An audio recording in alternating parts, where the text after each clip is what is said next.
Hello, good evening. It's another beautiful, beautiful, beautiful Tuesday.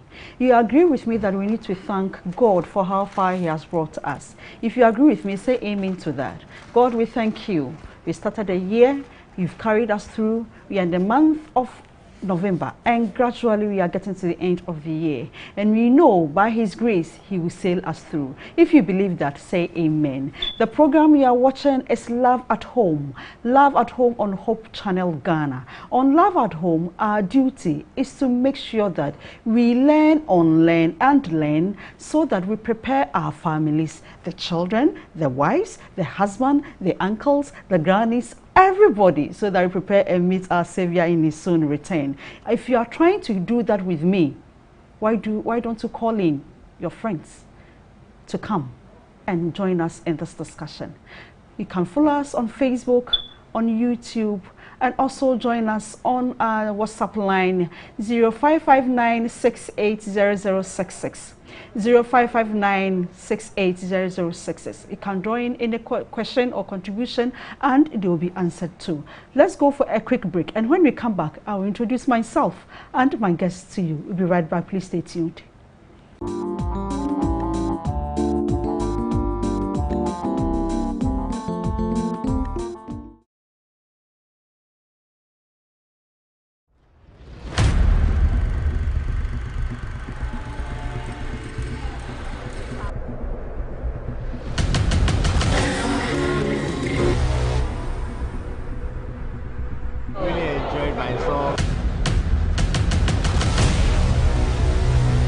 Program F, I don't know. Well, maybe why are you because program F.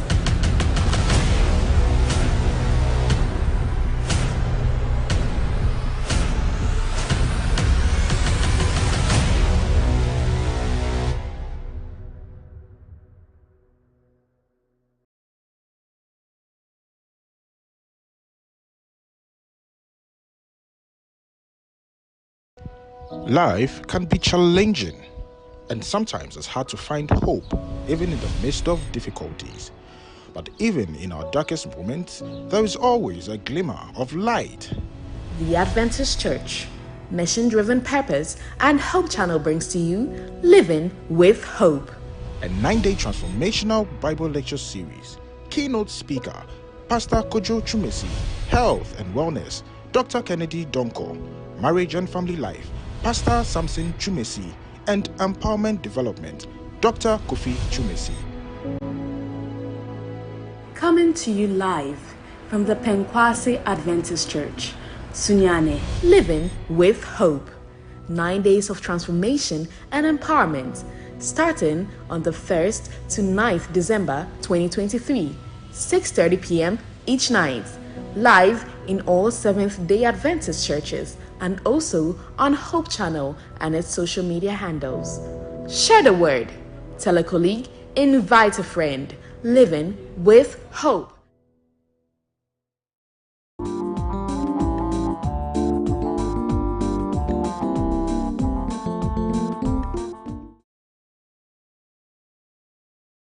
Hello, my lovely viewer. You are welcome back, and you are watching Love at Home on Hope TV. Thank you so much for not leaving the dial.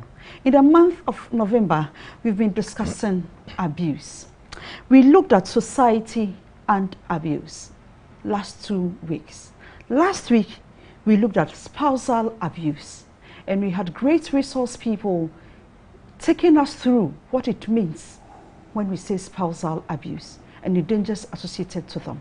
Today, we are going to have child abuse.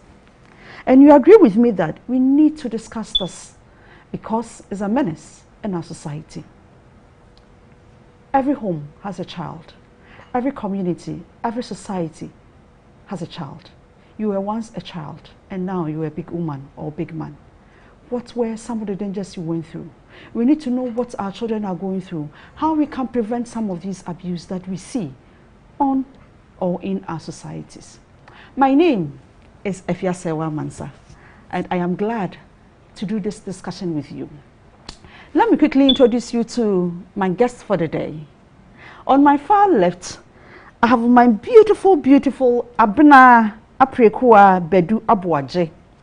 She is the head guidance and counseling division, Department of Children in Ghana. Mami Abena, good evening. Good evening. How are you? I'm fine. Are you sure you are fine, or you are still children, or you are still thinking about the children who are under abused? I am fine. You are fine. Very, very all right. fine. I'm sure today you are going to tell us more. You walk us through what we should do to prevent some of these things in our homes. You are welcome. Thank you very much. Your day was good? Yes, very, very well. Okay, you are welcome. My other special guest is Mr. Enoch Ejay Boateng. He is a tutor. Oh, Reggie. Maju. Yeah. I thought we didn't be able to say it. How was your day? My day was fine. You went to school today? Yes. Okay. Your class was okay? Everything went Everything well. was okay. Yes. All right. So to you out there, you in your home, you driving, you wherever you are also welcome to the show. Let's do this together. I always say that here we have to learn. Unlearn what we have learned. Then also learn again to make sure that we are on course and we are preparing our families together. I've been trying to understand when we say child abuse, what do we mean? Mami Abena. Well, when we talk about child abuse, it's just the maltreatment. It's just the maltreatment of children, either be it physical, sexual, neglect, negligence, and also sometimes commercial exploitation of our children. That can cause harm or potential harm to our children. You've mentioned a word, commercial exploitation. I'll come back to that. Yeah, yeah, because it's big and we need to break it down. Yes. Enoch, to you, what is child abuse? Okay, as she mentioned, child abuse is when we maltreat children, be it physical maltreatment, emotional, even verbally. We abuse these children a lot. And then, as you said, child trafficking and all those forms of abuse are what abuse is to me. Okay. So then abuse is a very broad thing. I'm sure we can't finish having this discussion today, but we need to talk about it. In your field of work, Mami, what are the commonest forms of abuse that they bring to your desk? Because you are with the guidance and counseling session. Yes. What are some of the issues you normally come across? Well, first we have the parental neglect. It's also a form of child abuse. Then corporal punishment. Corporal, if we're talking about the use of violence to correct a child. Bullying, especially in our schools and even our communities. Bullying, then we have the sexual. And we have child trafficking, child labor, child marriage. Yeah, all these will come under this. Yeah, child abuse is a very, very broad one. And there's a reason you mentioned one, child online abuse. Online? Yes, abuse. Okay, so all that you have mentioned, give me example. If you say the child online, the child trafficking, the parental neglect, do you see, when do you say that this is a neglect? When? When you don't provide the basic needs of the child. When you don't provide food, shelter, clothing, a roof over the child. I've already said shelter. The child has to go to school when the child is sick. The child, making sure the child gets the basic healthcare needs of the child. Everything, the basic needs of a child, if you are a parent and you are sharing your responsibility, you are abusing the child. So it is not the issue that I don't have. So you are saying that I cannot say I don't have. No, once I have the child, then I have to provide. Yeah, you have to provide, but definitely there are basic things. The child has to eat. The child needs to sleep in a safe environment. That the child has to get a roof over the head. The child has to get access to healthcare when the child is sick. Food, water. These are the basic needs of every human being. So if you are a parent and you are saying you don't have, You have to provide for that. Enoch, what is the repercussion if I don't provide? If you don't provide, then it's likely the child will find a way to provide for himself or herself.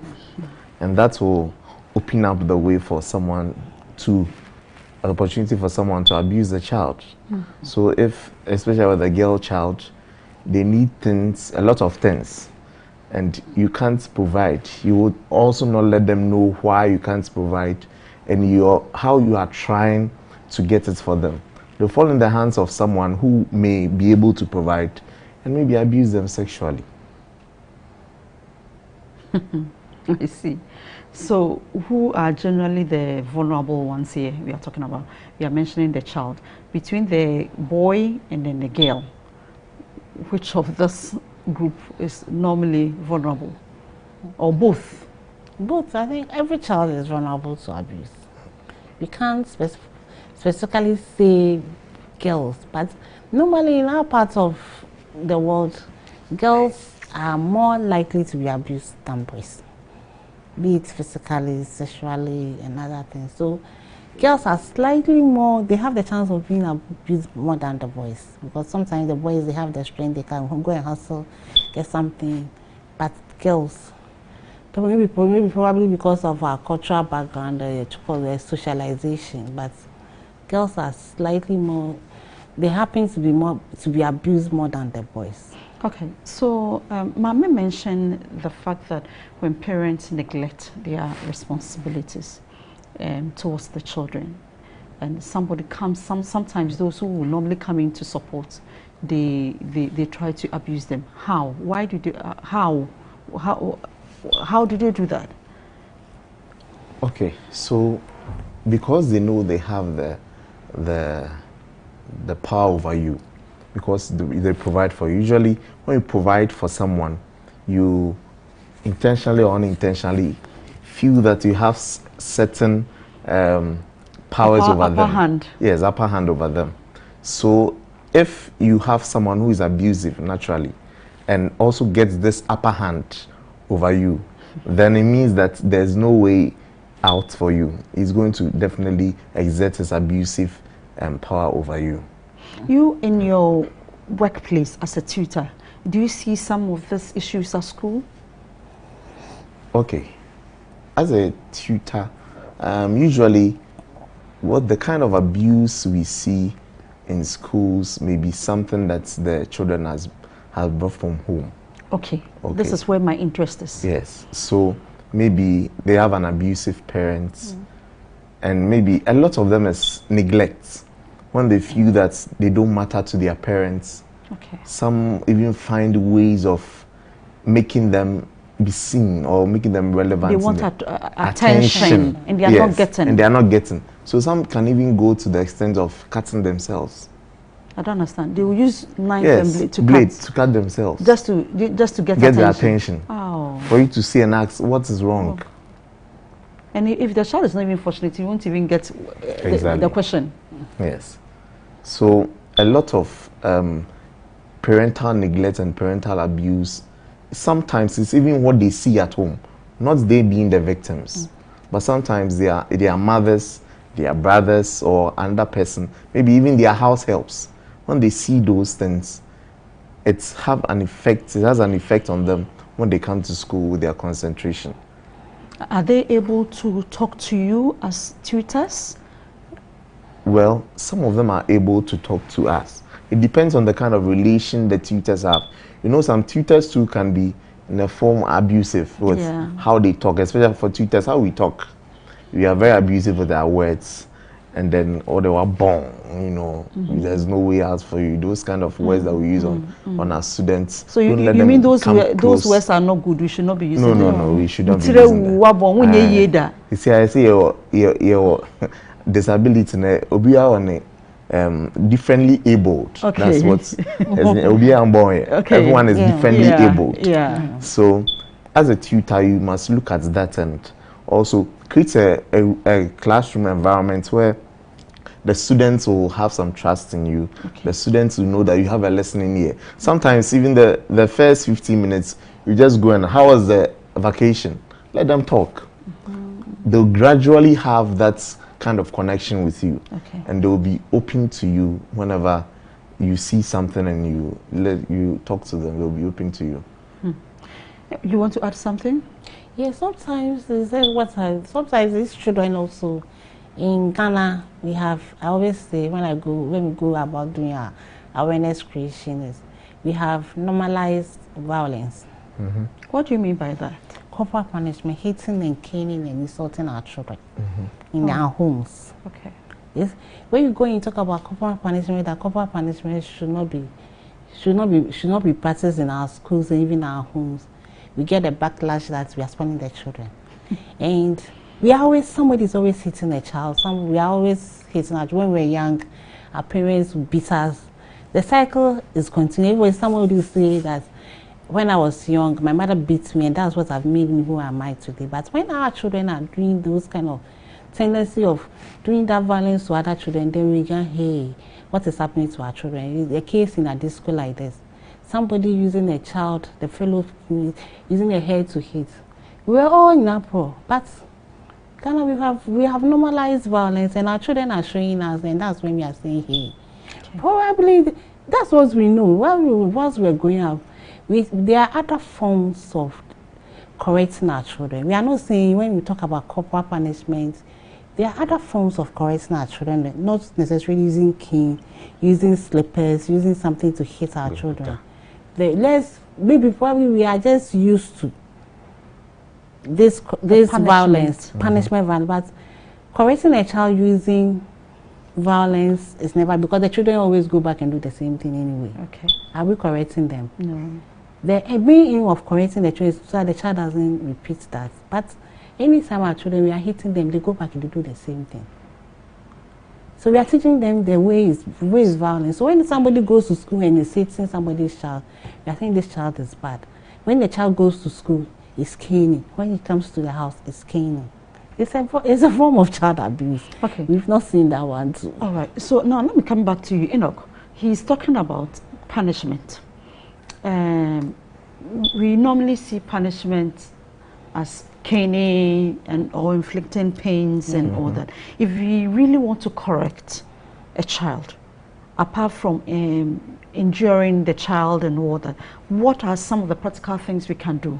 So maybe if we know this, it also reduce the rate at which we abuse the children, both at school and at home. Okay, so some forms that we can punish our children is taking something that they like from them. Okay. So you have a child, he's very much interested in a toy or a tab that he uses. He does something wrong, and then you take that for a while and make the child understand the reason why you are doing that. Mostly we are disciplined without us knowing what we've done. That is the typical black African mentality. Yeah. So let them know what they have done and the result of what they have done. You are doing this for them, or you are doing this to correct them. Let them know it's a correction that you are doing for them, not to punish them for them to be sad and get emotional, okay, and all that. Okay. And also, sometimes we need not to cane them, but you can give them a task to do. Okay. A very difficult task. Like?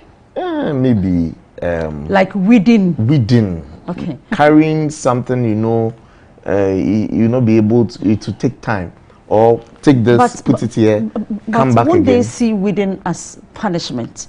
And so somebody also said on my show one day that is why the children do not want to go into agriculture, because we used weeding to punish them. So as I said, you must let them know the reason why you are making them weed. Okay. It's not just because you just feel like they should go and weed, but there's a reason because of what they've done. That's why you are making them do the weeding. Okay. And let them know that doing it for a commercial purpose is not it's not punishment. Probably we can't. Actually, a pastor told us that when we went somewhere, we engage in religious, they said spare the rod for the child. In our Christian home, we always say spare the rod for the child. For me, I think the rod is just a symbol of authority to use on your child. Okay. So other forms, so you can just do a reward chart. Today, somebody showed me an example the other time. You say that today, when you wake up in the morning, you know, as parents in a home, you wake up in the morning, getting children to school. It's a marathon. Yeah, it is. Especially those of us who have KG children and they will jump here and there. Yeah. So if you wake up in the morning and nobody tells you what to do, it will be a mark for you. At the end of the week, the person that has the more gets a reward. So if you do that, these children know that at the end of the week, I'm getting a reward. Nobody told me what to do. Everybody wakes up. That's whatever they do. Whatever they do, knowing that they have a reward at the end of. With time, it becomes a norm. Okay. Or you let the children set the rules for themselves. Today, this way, school days, nobody should watch TV. If you watch TV, you yourself, you forfeit watching TV for the rest of the week. So if you are caught, you know that you've made the rule and you've gone against it, and with time you see that there will be changes in. But we went to a school and they said that because they said we shouldn't cane there, the children didn't do well that time, so we've gone back. No, somebody said it to us. We've gone back to caning just for one term. Behavioral change doesn't take one term. It is constant. It is something that we do. Because Ghanaian, probably the teachers also don't know how to, the alternative forms of punishment or discipline. We don't say punishment. Discipline. So if for one time we don't do that because of that the children didn't do well, so we are going back. Do we want our children to learn in fear? With all this caning and with all these things that we do to our children, how many of our children are inventing things? In the European, in the Americans, that they are not using cane as a form of correction in there. They are the ones inventing things for us to use. But they are not caning their children, are they? Oh. So it's a generational thing that needs to take time. I think we need to discuss it extensively. Yeah. All stakeholders should be on board to help our children. Now, the issue of abuse, for example, when you go in for help, we hear this more often. He has house help. The person is not feeding that supposed helper. He's not treating him or her well. How, if I'm seeing such an issue, should I take it as my beef, or it will be Nenya Nasam? We should leave it. And in your office, what do you do? Well, if you see that a child is being abused, Ghana is everybody's child. Everybody's child is somebody's child. Yeah. Take action. Probably the first thing you do is to draw the person who is responsible for that child's attention to it. If the person is refusing to adhere to you can report to. You can go to the social welfare, the Department of Social Welfare. It's in every district. Every district assembly. If you go to that office, you get a social welfare officer there. You report, you can go to DOFSU or you go to any police station. You can also call.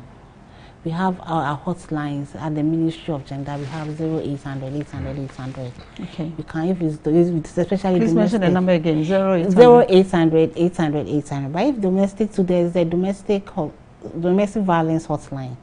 0800 111 222. Okay. 0800 111 222. If you call them, there are call agents ready to help you. Okay. Show you where you can report. You can even walk into our office. Okay. A report that you share, we take it up on that, because every child needs protection. Okay. Every child needs someone to fight for that, because most of the time children are vulnerable. So every child needs that. So we act on it. Now, so if you are able to take away this child from the area, the abusive area, what becomes of her again? Is it the state's responsibility, or what is next? Normally the child is taken out of that situation, placed in a safer place. And if the child's parents are not around, the social welfare officers we'll have a reunification plan. Okay. Look for the parents of that child and reunify. And sometimes they go further. What is the cause of you maybe letting your child come and stay with, and find out the causes and go a step further to help you with, maybe if you need an economic opportunity. The social welfare officers are always in contact with our NGOs and our CSOs partners to help you link you with such services so that it can help you better take care of your child. Normally they take these children to shelters, sometimes to foster homes and also to orphanages for the meantime. We in Ghana, we don't agree, we don't like, I don't know how to say, but the United Nations Convention on the Rights of the Child doesn't support putting children in institutions. Okay.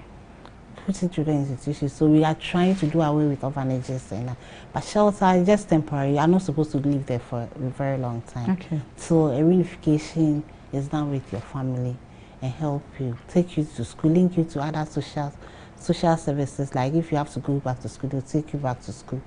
They'll provide for you. They have to put you on LEAP. That is the Livelihood Empowerment Against Poverty program. They'll do that. If you are pregnant, they'll talk to the Ghana Education Service for the re-entry program so you can go back to school. If it's healthcare, then the NHIA is there. They will link you. So the social welfare officers do all these linkages. They are there, but they are overburdened. Yeah. That one, you can't run away from that. They are just few in the country, but they are taking care of all forms of vulnerabilities, including children, disabled, old age people. So they are overburdened. But definitely if you see that, they will give you that kind of help that you need. You know, what are the causes of this abuse? Okay, so one major cause in Ghana is poverty. Oh, yeah. Yeah. Poverty. I think poverty sometimes gets us so frustrated that the little thing we abuse our children. So stories where a child would take 2 CDs and then the thumb will be put in burning oil. It's serious. If not for poverty, what else? Sometimes to parents who do drugs. You know, when you do drugs, it impairs your reasoning. So you end up, you know, hitting your child or doing something else to the child. Abusing drugs, abusing alcohol. They are all also causes of child abuse. Yes. Yeah, Abula, I want to add on. Well, I just want to, sometimes it's just frustration. As we say, poverty and also stress. And probably parents don't know any other way, or the perpetrators don't know any other way of handling certain issues, and they end up abusing their children. So it's probably sometimes to those who abuse children, they have been abused before. Okay. So the cycle is continuing because I was abused. I see it as normal, so I'm abusing somebody else. They have been abused. But so normally when you trace this link, you know that this person was abused when he or she was a child, and it's also doing it to that child. I also think mental disorders. In Ghana, we don't usually pay attention to mental disorders. But those who have removed their clothes. But there are a lot of people at home. They are home.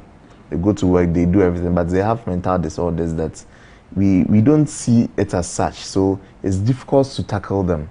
And that also is a cause of child abuse. When the crisis comes, after that, some don't even remember what they did. Yeah. So it's also a very serious cause of child abuse. And sometimes we have traditional and cultural practices. Can you explain that? What do you mean? Let's say sometimes our traditional and cultural practices, like they just say that a child is seen but not heard. Okay. A child is seen but not heard. And also in some communities, it's normal for a child to marry at a very young age. Child marriage is a form of child abuse for their child. And also when we see that it's a taboo for a child to eat some kind of things, or if you want to use a child, you're a child in the midst of when something happens and we are talking, like maybe it's an adult does something wrong against you, because you're a child, you are asked to just apologize and keep quiet, because the elder or the elder penny, the penny is always right. It's always right. So that's also, sometimes our cultural practices and our beliefs also does not help. So in your office, how do you tackle this issue? Yeah, we've seen that our religious and our traditional leaders are a huge part of our society. So we do engage them. We do engage them. We talk about child rights, child protection, child promotion also, and we just let them know from the view of a child what we need to do to protect children, because we can't take children out of the society. A child is at the center, and all these religious, traditional teachers, nurses, they are all surrounding the child, providing one kind of services for this child. So in our ministry, we have this child and family welfare policy. The child is at the center, and all these people come together. If we all come together as a group, as a unit in protecting our child, there won't be any child abuse. Now, Enoch, what are some of the effects of these abuse on the children? Okay, so some of the effects that... And I need more examples here. Yes. Because I need my families to understand. Yes. Some cognitively, they slow down. That is, it's very difficult for them to sit in class and understand what is being taught, as well as even their concentration is not even there. During class, you can see someone is off. You ask, are you fine? Oh yes, I am fine. But you really know that the person is not fine, because that's not the real student you knew. So it can affect how they participate in class, which will definitely affect their development. Yeah. Yes. And some may find solace, let's say at home. The child is being abused. He goes out, he finds one smoker somewhere who is ready to embrace him, give him some love.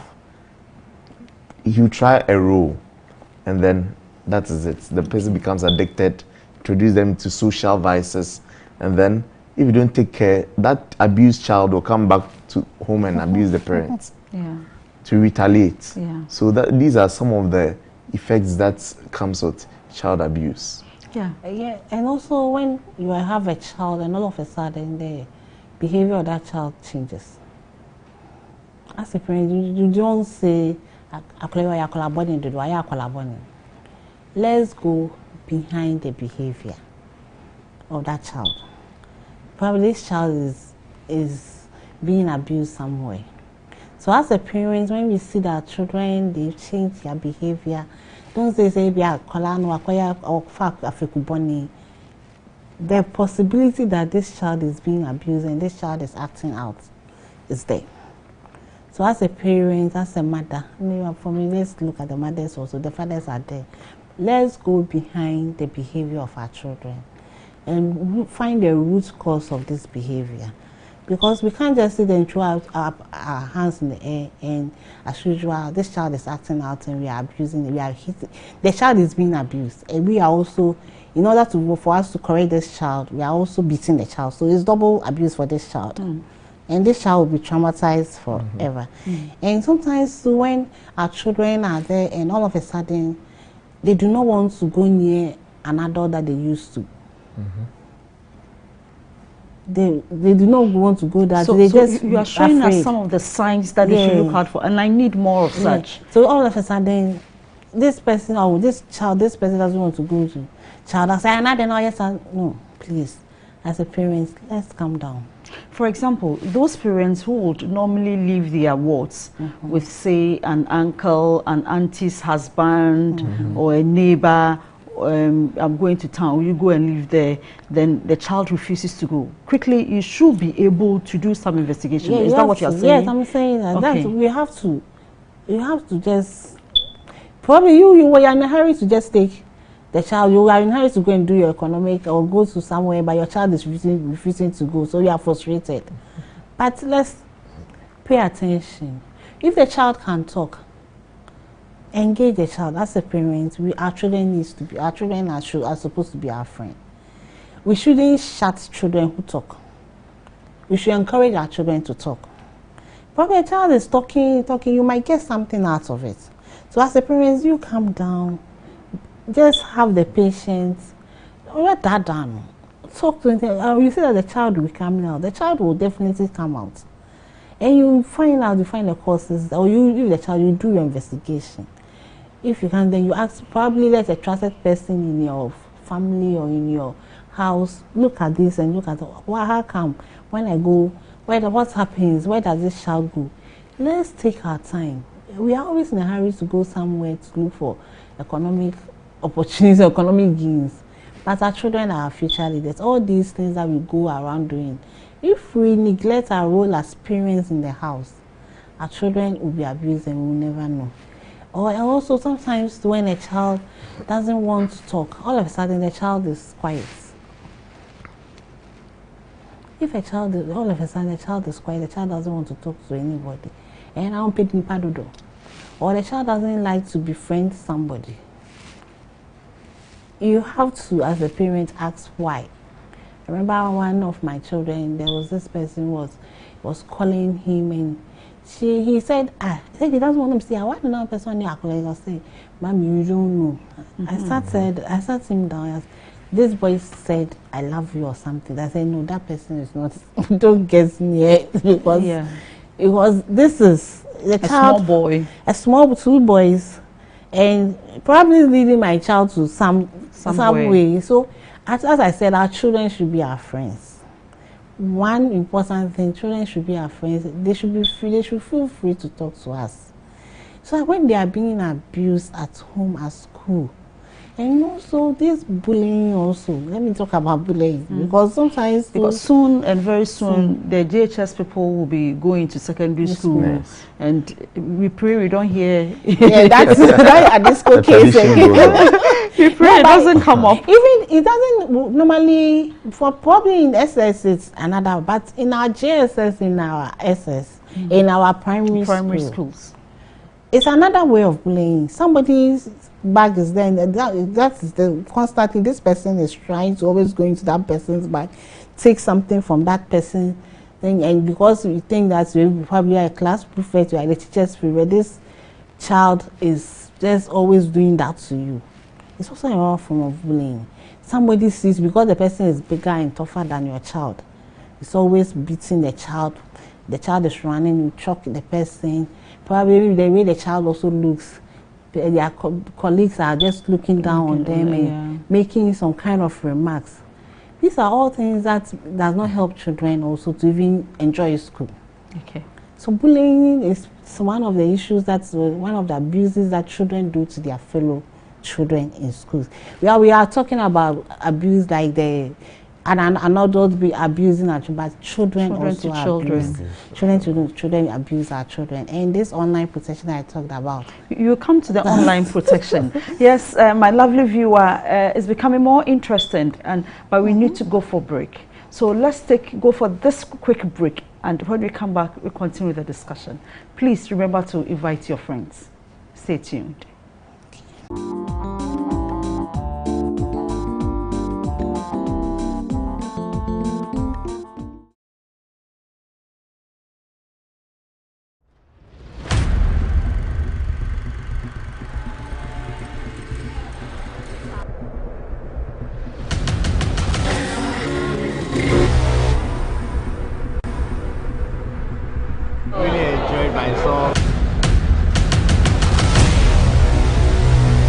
Program F, I don't know. Why maybe I am because program F.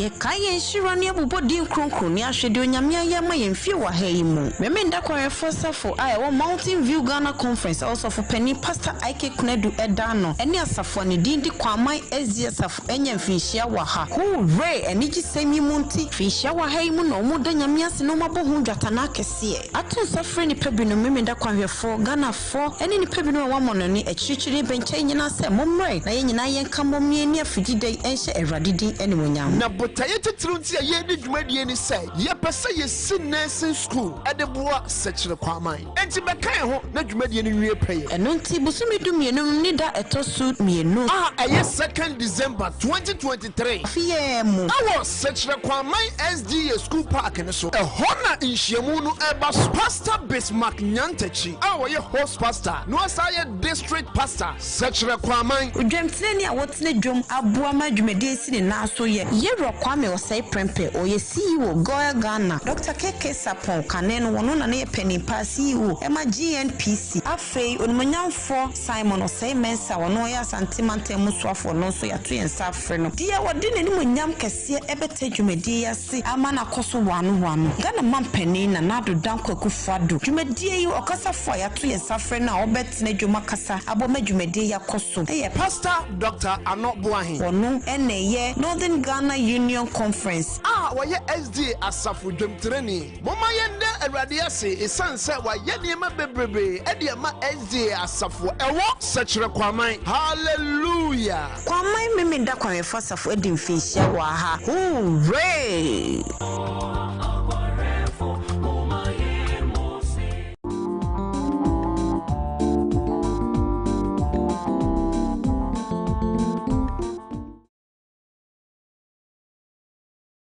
Hello, you are welcome back and thank you so much for not leaving us or not leaving the dial. You are watching Love at Home and I'm having this discussion with Abena Prekua Bedu Abuaje, who is in charge of Guidance and Counseling Division of the Department of Children, and Mr. Enoch Eje Boatin, who is also a tutor, and we are discussing child abuse.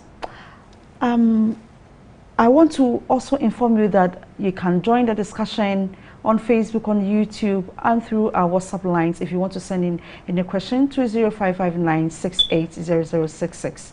0559680066. Now, Auntie Abena, you were going to tell us about online abuse. Which one is that one too? Well, it's just, let's talk about the children, especially with children. Okay. Nowadays, we have tablets, children use phones, and it became very, very popular during COVID time that some of our children, the well-endowed schools, use online platforms to teach our children.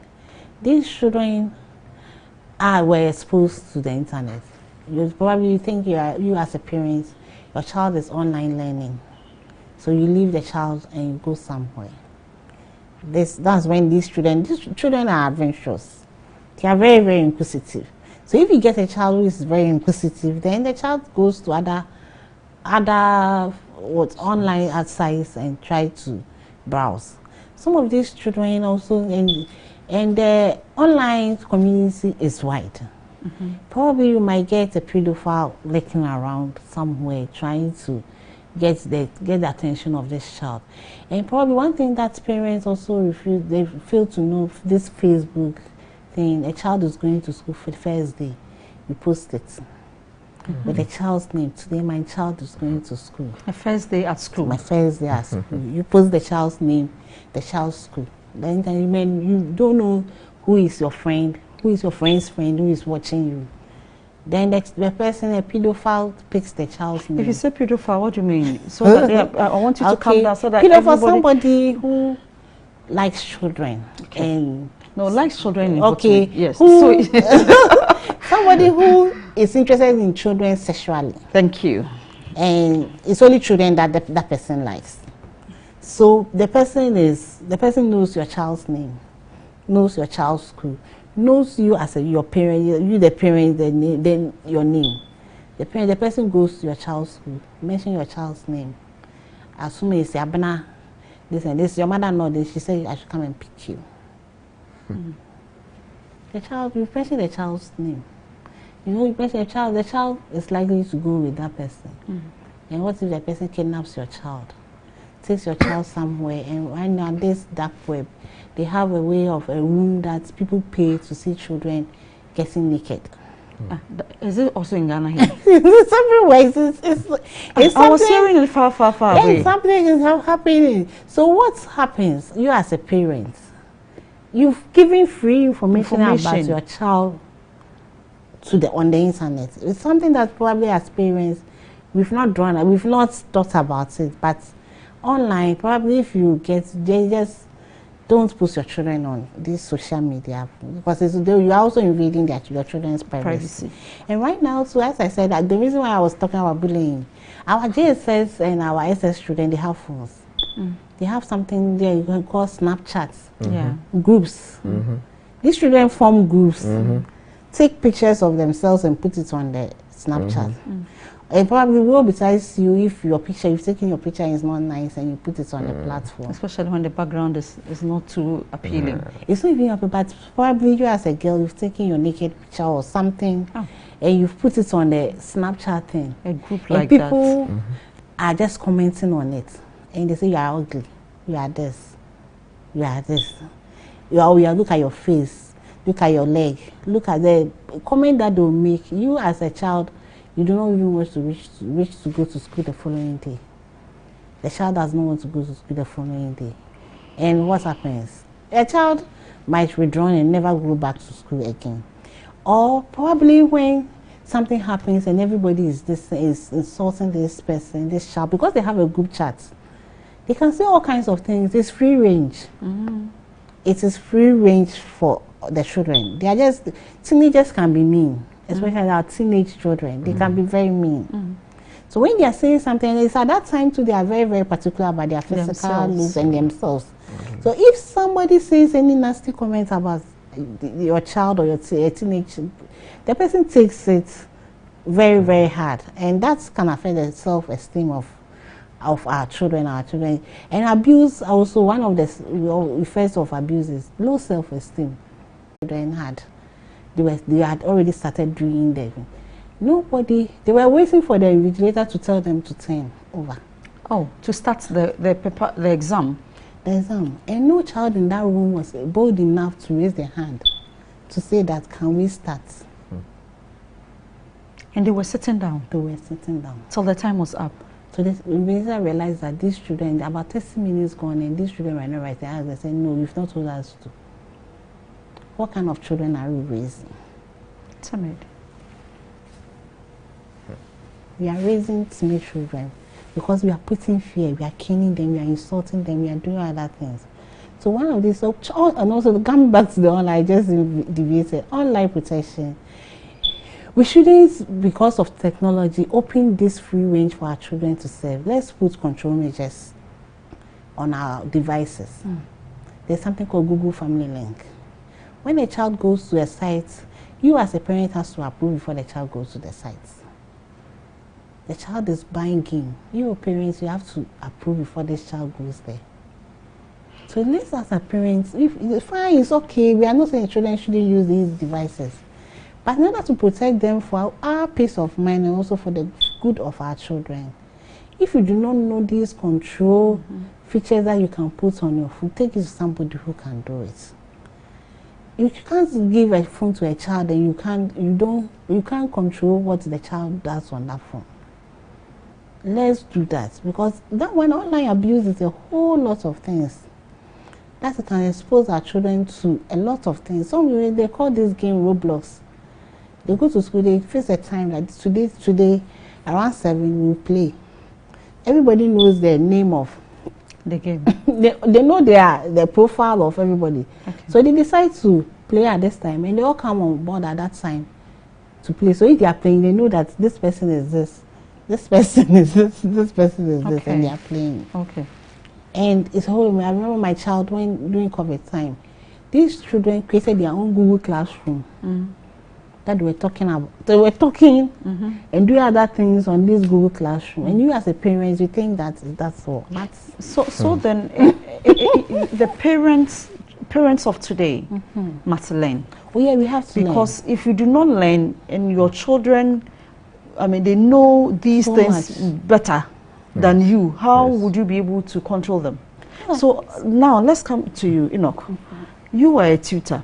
What are some of the issues you see in school pertaining to this abuse and the phone, the usage of the phone, and to what extent has it been, I mean, has it been disturbing the children? Okay, so you can even have students who they are in school, they don't have access to phones, but it's like when they see even a teacher is like, say, can I use your phones for something? And you have to say no to them because they are eager. They want to come for your phone. They even want to ask for your phone. Oh, say, want to do a research. You tell them, go to the research lab because they are eager to do that. They are eager to, because they are so exposed to this internet stuff. They want to know what is trending. Yeah, they are addicted. They don't know. They want to know what is trending. They can ask you, have you heard about it? When you say no, they'll be laughing at you. Oh, you are an old man. Unicro. So they have a lot of. I had to ask some of them, do you have Snapchat groups? And they said yes. And they started laughing at me because I didn't know that they also had groups on Snapchat. They see WhatsApp as a colloquial or something. So with that one, parents must learn, because when we think that giving them the phone is only for communication, we are wrong. We must learn, and sometimes we must engage them. Watch what they watch. Watch with them. My nephew, my brother usually watches what he's watching, and he's quick to tell you what he has watched because he knows that you have that kind of relation with them. You are interested in what they watch. Yeah. Yeah. So if you're a parent and you are interested in what your kids do, definitely when they are doing something wrong, you are able to see what they are doing. Okay. Yes. So parents must learn. They must open themselves. Sometimes you discuss some things with parents and they think that no, that's not how the African parent should behave. The African parent should sit down, the child to come to him if they need something. But you can also go to the child. Yeah. Get to know what the child is doing. Get to talk to your children's teachers at school. Sometimes parents make teachers feel as if we brought them for you to teach them, and that's all. And that's all. But teachers also can help you to mold your child, which is very important. So the relation between parents and teachers should also be there to help them. Sometimes your children may not listen to you, but to a teacher. He may listen. Yes, because usually we spend more time with them. And most of them may be closer to us than their parents. And sometimes too, parents make children see them as a no-go area. Okay. Some parents, I know of a child who the parents made them feel that her sister has a challenge, and it's like I think something happened before the child was born, the sister was born, and it's like she is the cause of what has happened to the sister. Okay. And the child feels that the parents don't love her. Okay. They don't love her. If she wants to, she has to ask something from home. It's like, she can just tell you, my parents don't love me. So, especially with the father.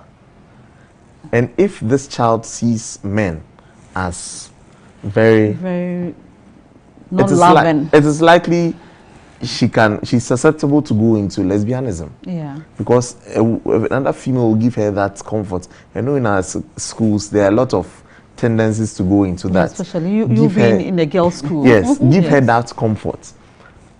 Someone told me a story that she was down, the young lady the friend was just trying to comfort her. You know, when girls do that, we see it as normal when they hold their hands, but when the boys do that, hey, yes, you see them holding their hands, sleeping by her on the bed, oh, sorry.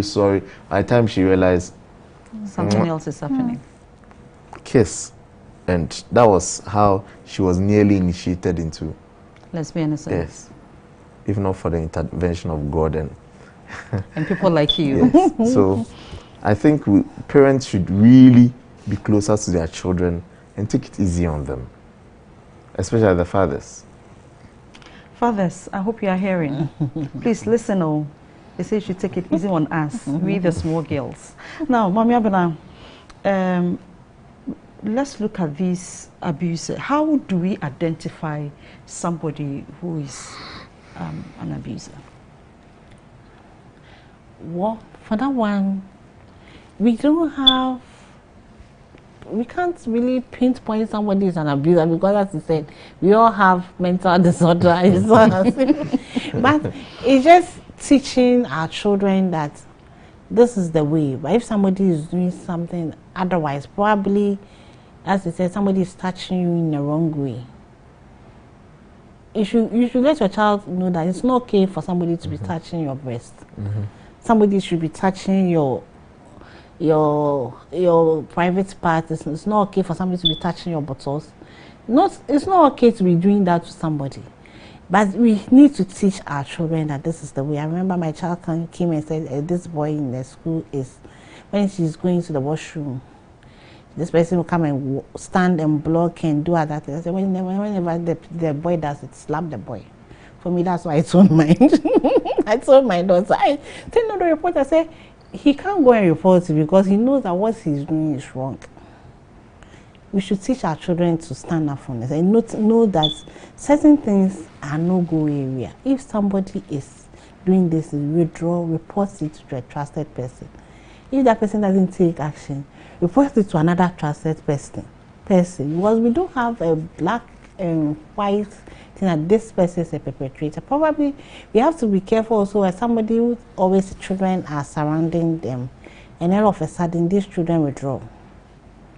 Maybe probably in our churches so sometimes our pathfinder or our youth and everybody, those places, maybe we do not talk about it very well. Probably abuse is going on there, but no, we just, it's not a goal. The children's Sabbath class. So probably that's what we don't talk about. It's only when maybe we probably, for me, when you're doing say no to violence, and we talk about abuse. End it now. Then we talk about abuse only one Saturday. But there's no clear cut whether this person is an abuser, this person.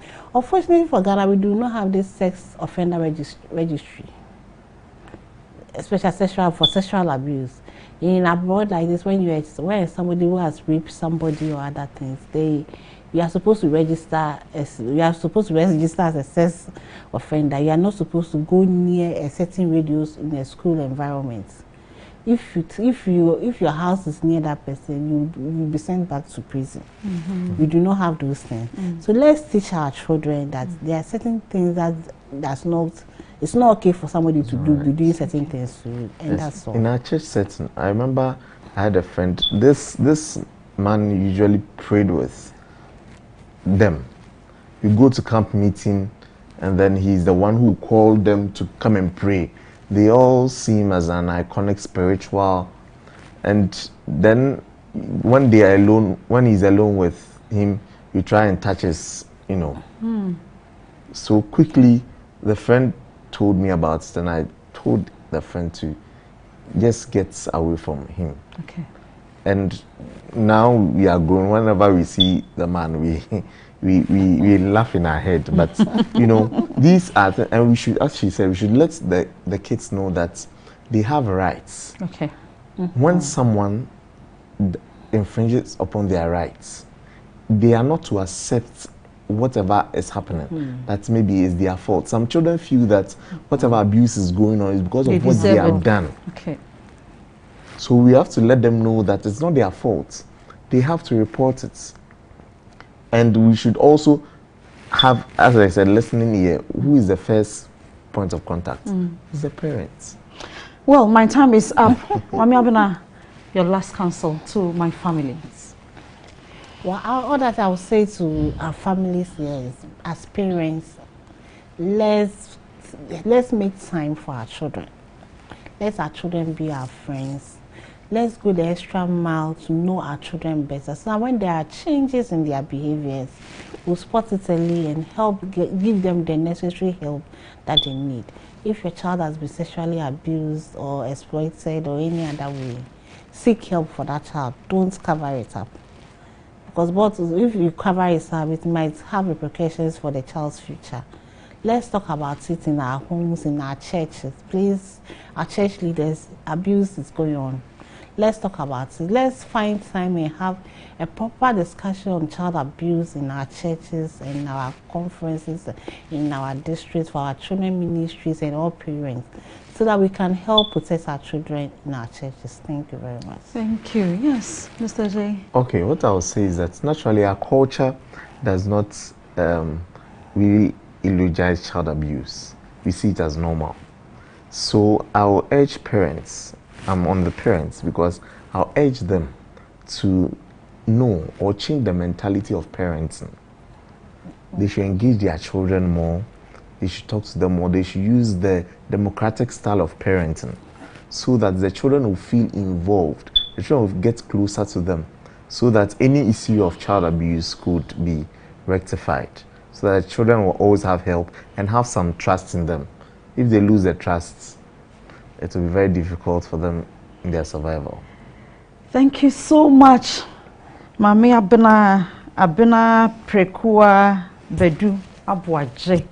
She's from the Counseling and Guidance Division of Department of Children. Thank you so much. You are so busy, but when we called you, you came. God bless you for sharing your knowledge with us. And to you, Mr. Inokeje Boateng, he's also a tutor. Thank you so much for your time, for the knowledge you've shared with us. And to you two out there, I can't thank you enough for always staying by us and going through with us on our topics. We've learned a lot today on child abuse. So it comes back to us, parents.